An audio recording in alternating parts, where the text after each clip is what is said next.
What if a single incident at sea could push two powerful nations closer to open conflict? A commercial ship, sudden firing, drone in the sky, and rising tension in one of the world's most sensitive waterways. This is not just another headline. It is a developing story that demands our attention today.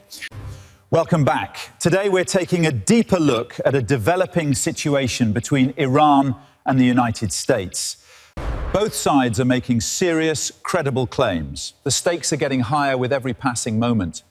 Iranian military officials say a commercial vessel traveling from China to Iran came under fire in international waters. Iran claims that this was not a military ship, not a threat, but a normal trade vessel carrying goods. Despite that, they say it was targeted by U.S. forces. Iran's Joint Military Command strongly reacted to this, calling it a clear violation of a ceasefire and labeling the action as armed piracy. This is a strong accusation because in international terms, calling something piracy means declaring it illegal and unjustified at the highest level. From Iran's perspective, this was not an accident, not a misunderstanding, but a calculated move. Officials made it clear that such actions would not go unanswered. Soon after, Iran signaled its response.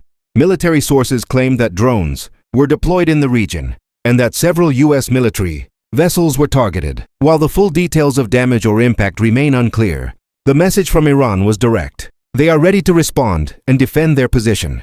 This also highlights how modern conflicts are changing. Instead of immediate large-scale warfare, countries are now relying on advanced technology like drones. These allow quick responses, controlled strikes, and strong messaging without instantly triggering a full-scale war. But the United States presents a completely different version of events. According to statements by Donald Trump, the U.S. Navy did not attack an innocent commercial vessel. Instead, he claims that the ship was violating U.S. sanctions and attempting to pass through a restricted zone. He explained that the vessel was intercepted in the Strait of Hormuz, one of the most strategically important waterways in the world. A U.S. guided missile destroyer reportedly stopped the ship by damaging its engine, forcing it to halt. After that, U.S. Marines took control of the vessel. From the American point of view, this was not aggression. It was enforcement. Enforcement of sanctions, enforcement of maritime security, and a step to prevent illegal movement through a sensitive region. Now we are left with two completely different narratives. One side says this was an illegal attack on a commercial ship and a violation of peace agreements. The other side says it was a justified action against a vessel breaking international restrictions. So where does the truth lie? That is still unclear. To fully understand the seriousness of this situation, we need to look at the location. The Strait of Hormuz and the Gulf of Oman are not just ordinary waters. They are among the most critical routes for global trade, especially oil.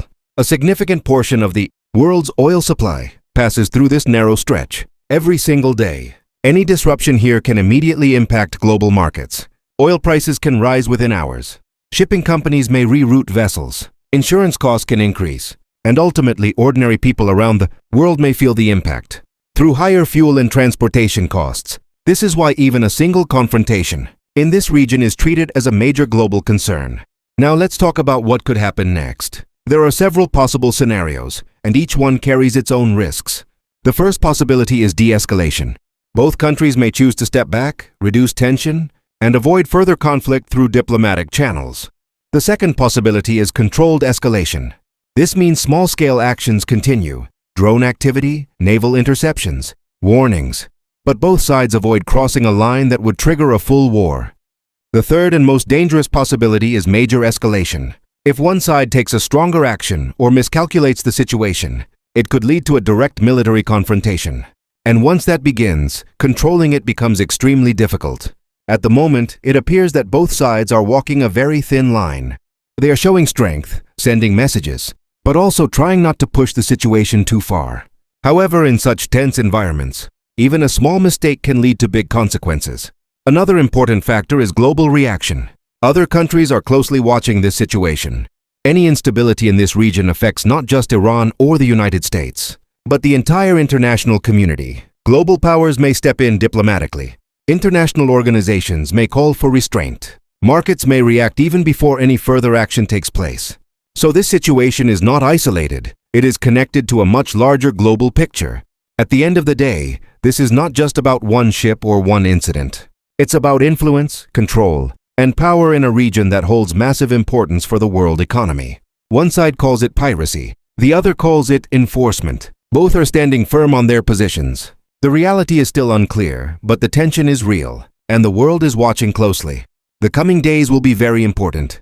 Any new development could either calm the situation or push it further toward conflict. So the question remains, is this just a temporary clash or the beginning of something much bigger?